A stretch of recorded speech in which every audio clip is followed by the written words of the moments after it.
পবিত্র রমজান মাসে আরব বিশ্বের দেশগুলোতে শিক্ষামূলক বিশেষ নাটক প্রচার করা হয়। তবে এবছর রমজানকে সামনে রেখে তৈরি কয়েকটি নাটক নিয়ে ক্ষুব্ধ হয়েছেন মিশরের সাধারণ মানুষ।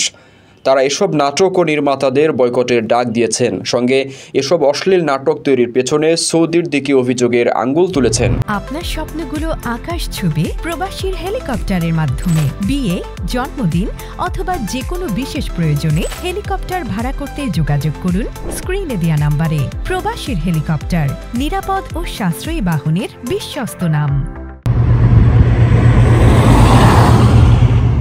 যে নাটকটি সবচেয়ে বেশি সমালোচনার জন্ম দিয়েছে সেটি হলো ইশ ইশ নামে সিরিজ। এতে অভিনয় করেছেন মাই ওমর নামের এক অভিনেত্রী, যিনি এক বার ডান্সারের চরিত্র ফুটিয়ে তুলেছেন। এই নাটকের ট্রেলারে দেখা গেছে অভিনেত্রী অশ্লীল পোশাক পরেছেন, সঙ্গে এতে ইঙ্গিতপূর্ণ বিভিন্ন সংলাপ রয়েছে, যা রমজান মাসে প্রচারের জন্য অনুপযুক্ত বলে জানিয়েছেন বেশিরভাগ দর্শক।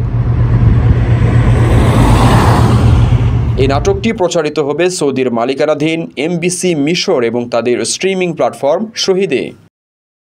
সৌদির মালিকানাধীন এমবিসি মিশর ও শহীদকে বয়কটের ডাক বেশ সাড়া ফেলেছে।